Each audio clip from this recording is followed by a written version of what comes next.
All right, a little bit of impact. I have to remind myself not to get close to the camera because I don't have my mic yet. I'm, as you already have heard, if anybody's heard, my ankle's messed up, so I can't walk very far, so I haven't gotten new batteries for my Zoom H1N mic. So I have to use the onboard mic to do my work. Hope you understand. Until this is better, it could take like another week or so, at least. I'll be doing it like this. But let's make this very clear. You look at Raw. What do you got? Roman Reigns and CM Punk. That's it. Do you really care as much as you think? Yes, you do. Because it's Roman Reigns and CM Punk. But what do we got for everybody else? Nothing. Nothing. Nothing really for everyone else. It doesn't feel as important as you think. And I know Seth is back. He is back and he's got his own story. And he will have his own story. But then it's not a great story because there's no Braun Breaker. And there is no Bronson Reed. They're both out injured. Less than a few weeks to about a month separating. So that story is only with Logan Paul. Because it's not going to be with Austin Fury. I don't know if they can make something out of it going into Elimination Chamber wasn't that great. Now we're going to be going into WrestleMania. And I don't know if we're going to be having anything good within the next month and a half. 2 months leading into WrestleMania. There's just not much there. Honestly. And that is a major issue. I am not looking forward to Jade Cargill going up against a Rhea Ripley. I'm not. I don't hate Jade, but she's not that important. Rhea is very important, but she's going with Jade. I'm just saying, it just doesn't feel that interesting. NXT was mostly interesting. What's going on with Ethan Page again? What's going on with Ricky Saints? What's going on with Joe Henry? Zarya and Soul finally broken up and they're going to have their feud. You wonder how far they're going to push everything. You could say that's okay. But if you look over for WWE, and I have not seen SmackDown yet, it just doesn't seem that interesting. Yes, Roman and CM Punk will be the most interesting thing there. But that's it. That's it. So we look at TNA, and I know this took a little longer than I expected, and especially I don't want it to stand too long, but it got to be as detailed as possible. Look at TNA. Yes, their stories are more smaller. They don't have as big of a roster. And let's make it clear, this show sucked audio. What do I mean by that? The audio sucked. The audio was they were having major issues with the audio. That was just a given. The audio was just bad. Very bad. You saw the backstage segments when the audio was being done, mostly wasn't great. Then in the ring was mostly not great at all. They tried to correct it by repeating it when they went to commercial because the audio wasn't working. But it was bad. Now you're going to say, well, that could have been on the app, which it probably was. Or it could have been the AMC itself having some type of problem. I don't think so. I do believe that was in-house. And they realized they screwed up in the recording, so they had to cut the recording at one point and check what was going on and then redo it from other audio sources. That's what they can do. So let's go through all this. And there's a lot. I'm going to try and make it as short as possible. My ankle's hurting. Opening Knockouts Championship. They wanted to get it over with now. Jody Threat versus Ariana Grace. Now, they had the former champion and her partner Zaya Brookside at the ramp where the Titantron was. You had Indy Hartwell that was down on the floor. Then you had, guess who shows up? It was Tessa Moore and a little bit of Victoria Crawford sitting at, well, Tessa was sitting down, showing as much of those new boobies of hers as possible. I want to make this clear. If I'm saying it right near the mic, the boobies look good. Her boobs look fine. She wanted to have modest boobs. She got them. She looked great. She looked sexy. And it actually works here. She has not been in the main title scene easily more than a year. Easily. And that's good. So now that they're pushing her, I would not mind seeing her go forward as one that will eventually try to get that title by sacrifice. Well, not sacrifice, but you know what I mean. As they go through, they go maybe up to Slammiversary. She may get a shot then.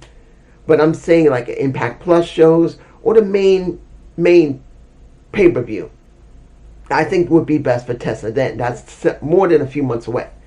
But if they continue doing something with Tessa, building her up, it's fine. The match was alright, and you saw Ariana Grace focusing on her ribs. That's what she focused on. That was all that mattered. In the end, she had to cheat to win. She did. She had to cheat. Fine.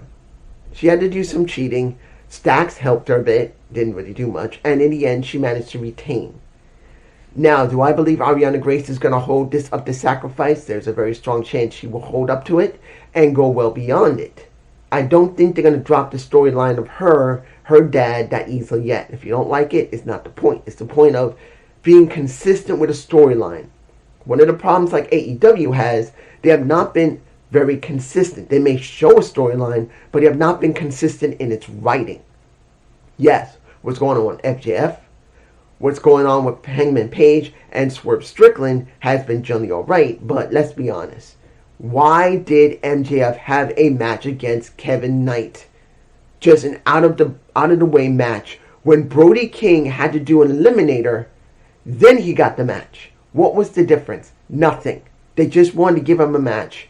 And instead of just giving a non-title, and not even an eliminator match for that matter, they just threw it out there for the hell of it.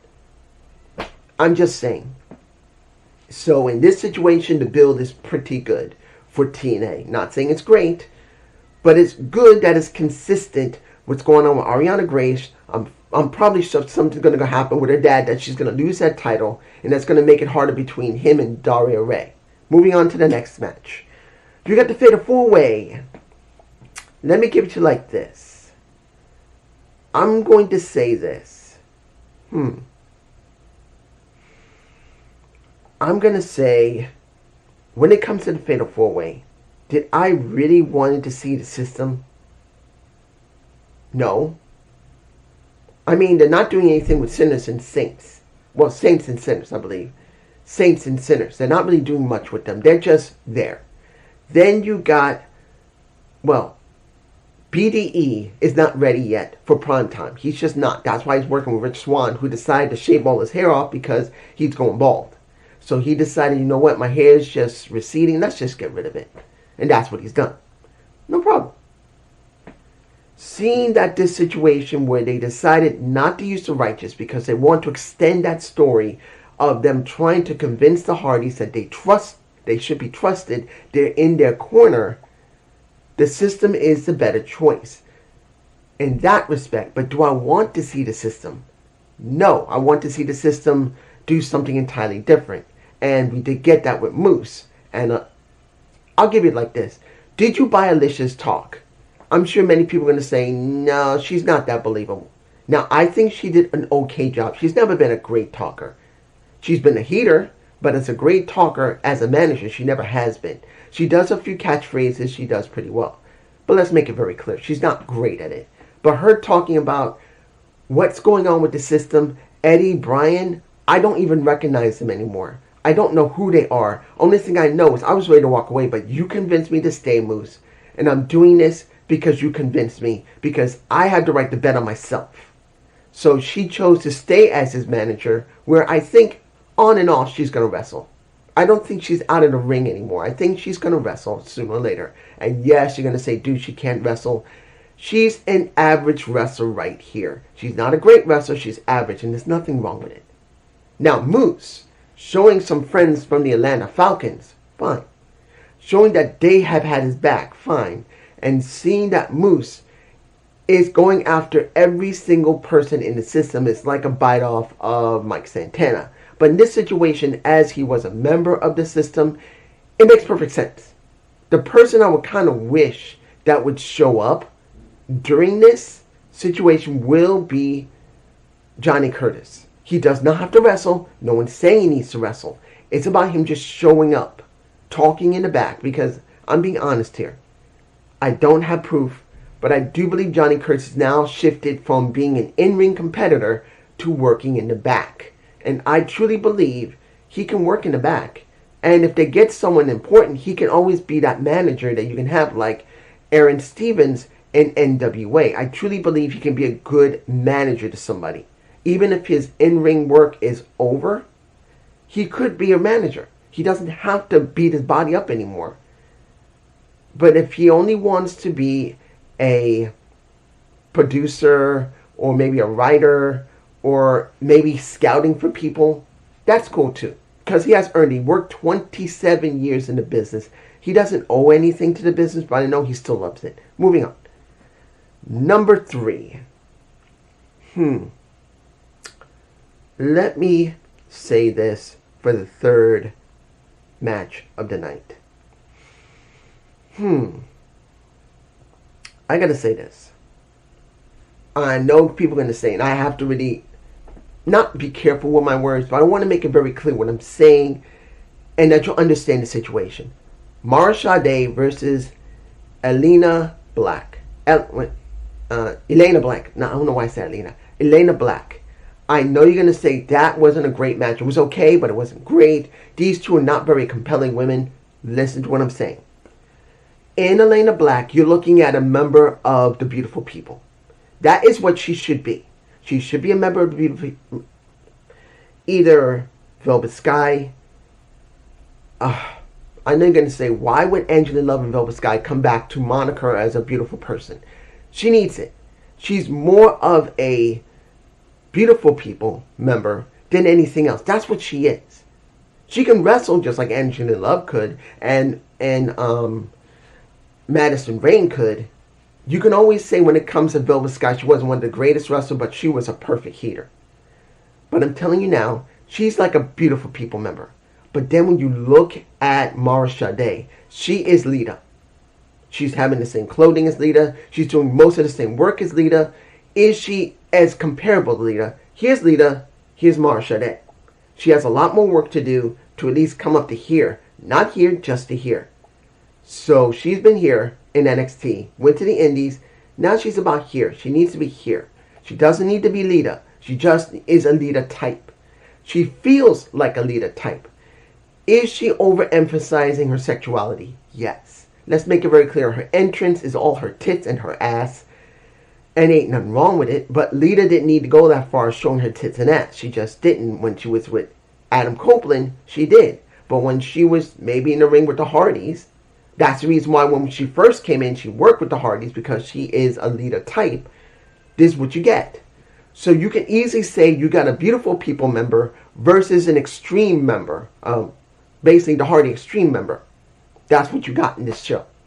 You got one of the two, which is easily someone's going to be cheating, someone's going to be lying, someone's going to get nailed, and that's what we got at the end of the match, which wasn't as bad as you think. It wasn't a bad match. Was it slow? Yes. Did it seem a bit predictable in some of the moves? Yes. Because they're both like here. You got the high tiers.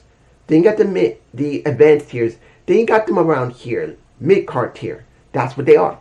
That's what they are. And what did we get from Mara J? No, not Mara J. It was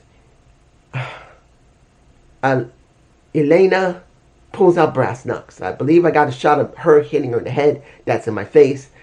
I'm going to say this. It was not bad. And I knew that she should win because it would prolong the feud. If Mara won, why would you care after that? That's what happened with Ryan Nimitz. They've already finished that storyline. She's now moved on to Black.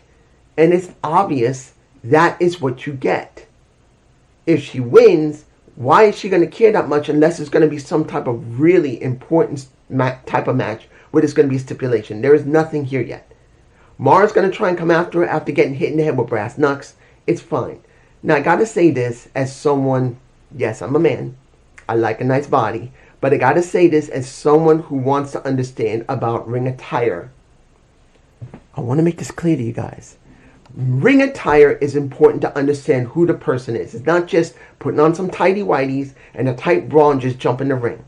It is important as a wrestler, female or male, that your attire, one, holds together, two, doesn't pop something out. In other words, like most women, Mara Sade, as well as Elena Black, has covers for their nipples. Just in case their tops pop out, they can at least keep their nipples from being seen. Now in WWE, a few women had not worn any type of pasties, Like a Charlotte Flair, she didn't wear pasties and a nipple popped out. Like Brie Bella, when she was doing doing an in-ring segment when she was still wrestling about 11 or 12 years ago, one of her nipples was showing. Some of these women don't remember that their attire could pop themselves out. Now, women now wear mesh under their trunks just in case the ladies area shows, which is a good thing to see. And both of them made definitely sure, even though they're wearing something that easily a breast could pop out, at least no nipple will be seen. Which is good to see that it's on AMC and they're being very careful about it. I had to say it because I thought it was important to talk about it because this is part of their stick. Their clothing showing how sexual they both are is important. And if anything pops out and it's seen on television, you need to know. Not because you want to go back and just do your business, but at least it shows that it's important to understand the situation. Next. The next match would be, let me see if I'm missing something. Am I missing another match? Number one contendership. That,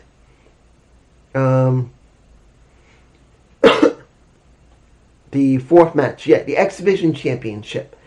Leon Slater versus, this was the best match of the night.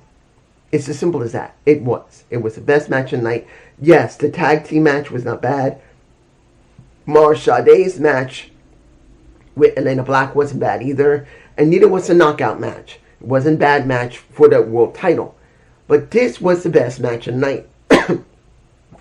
Seeing that Nick Nimitz going up against Leon Slater, which you know for a fact that the former Dolph Ziggler is one of those rare wrestlers that if you have a problem or if you need something exciting in the ring, you use him.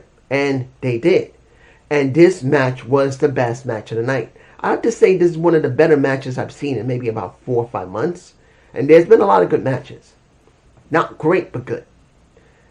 In the end, it was Leon who won that match. He did beat Nick. Was it telegraphed? A few moments they looked like there was almost telegraphed, but it was still very well done. It was. Then you got Eric Young, who did do a video earlier saying, I hope you win, Leon. Then when Leon won, you got a little bit of Eli coming out, whooping that ass, and then I believe I got a shot of that. He pile drives him through the floor. Now the pad was there, no problem. But they closed the show for the match for that. Of course, they have more. Of course, what happened with Santana and Dario Rey and Santino. I'm just saying that was the last match. You saw him holding that title. It was fine. That was the best thing to do. Now let's go to the back. Let's go to the vid packs. Alright. As I said earlier, there was some type of audio problems. When you look at the interviews in the back, the audio seemed to cut in and out and just didn't seem all the time working. So that was a major issue. I don't know why it was going on like that, but it sucked. But the ones that were pre-recorded before the show, that was alright. Seeing that BDE blames himself for the loss during the Fatal 4-Way. I'll give you like this. Rick Swann seems a lot better now. He feels more better. He feels like he's really into being himself. And of course, let me give it like this. I'm not thinking the system is overplayed. Because unlike Dark State, the system still feels stable. They still feel like they got a little more mileage out of it. When it comes to Order 4, it's the same situation. They're not seen often, and they still feel like they have some more mileage, even though Ali was not there. You see Trey Miguel messing with him, which means there's a good chance that Ali will try to go after that international championship, which I can understand if he wins it. That would actually be a good thing. But you got that interaction because they're trying to set up a Mustafa Ali coming back, which is fine. I have no problem with them setting it up. But they must make sure when the setup happens, if he comes next week, he comes back and has a focus. And that focus should be the international championship. It should be. Moving on. The next thing we want to talk about was the Elegance brand, ODB, and a nut shot for your health. And for a nut shot for your health, for your privilege and 100% for your pleasure, Mr. Elegance. We get, I don't know who Mama Jude is. I don't know what that show is all about. But when the Elegance brand came out and started talking about in the ring, I believe I got a shot of that. That's in my face. They were talking about Ash was not there, who felt embarrassed because they keep calling her a mark. But then Mama Jude was pointed out in the ring. They go outside the ring. They start messing with her. And then ODB shows up with like a cooler. And she's pretty much saying, you guys are messing everything up. You're pissing me off, particularly when you said something nice about Mickie James. I'm going to take on all your asses. And the girls are saying, and that's M and a little bit of Heather, my girl. You think you got something? You want some, come get some. A little bit of a reference to a Mr. John Cena. And they say, we're coming. And what we get a punch to the face. We get another punch to the face. First punch to Heather. Second punch to M. And then third and final, Mr. Elegance himself gets a nut shot. I believe I got that in my face. And when it was all said and done, when M and Heather were up against the guardrail where I believe the entire staff of Mama Jude is there, she takes out cups and looks like they're not covered, in beans and just pours them on her. I think I got that shot. Okay, you don't normally see that. All right.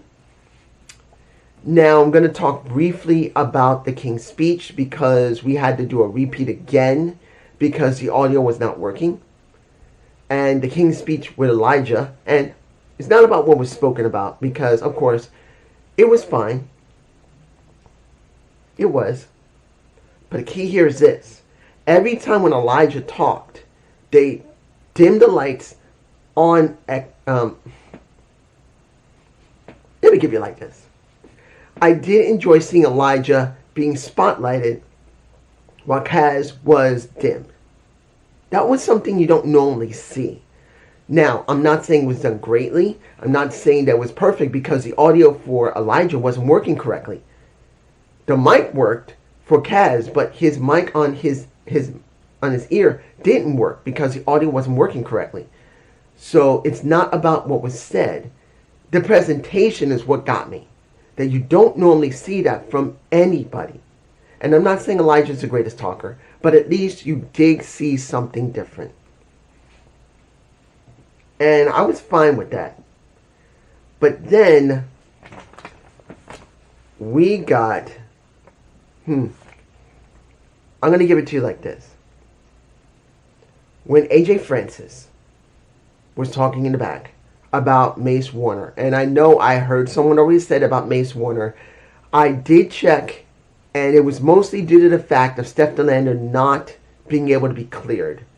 Even after WWE own doctors cleared her, TNA are not willing to do it. So that's one of the major reasons she left. I think there might be something else along with it, but that's why Mace Warner left. He left with his fiancée. He wasn't going to leave without her. Wasn't going to work without her anymore. So essentially, seeing AJ Francis say that I drove another person out of this damn company. Didn't get the hometown man. Pissed that he's disrespecting Atlanta, Georgia. And they get the fight, and that's what leads to the outside, where you see at one point, AJ Francis basically chokeslam him into the crowd. So we will be getting a story between Kaz and AJ Francis with a hometown man and a Elijah. Is it going to be interesting? No.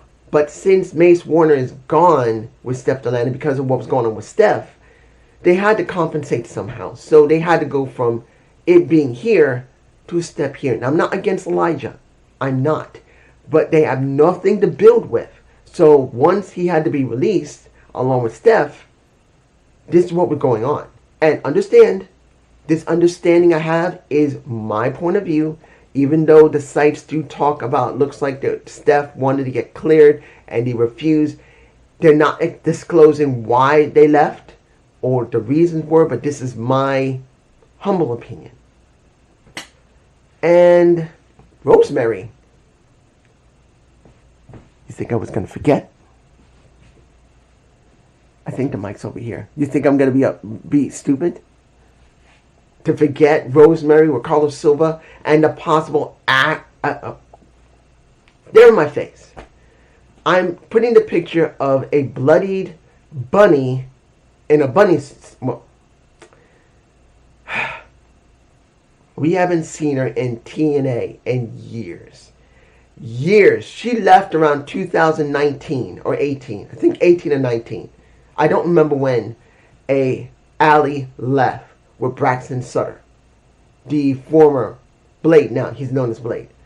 They're married. He went to AEW, so did she.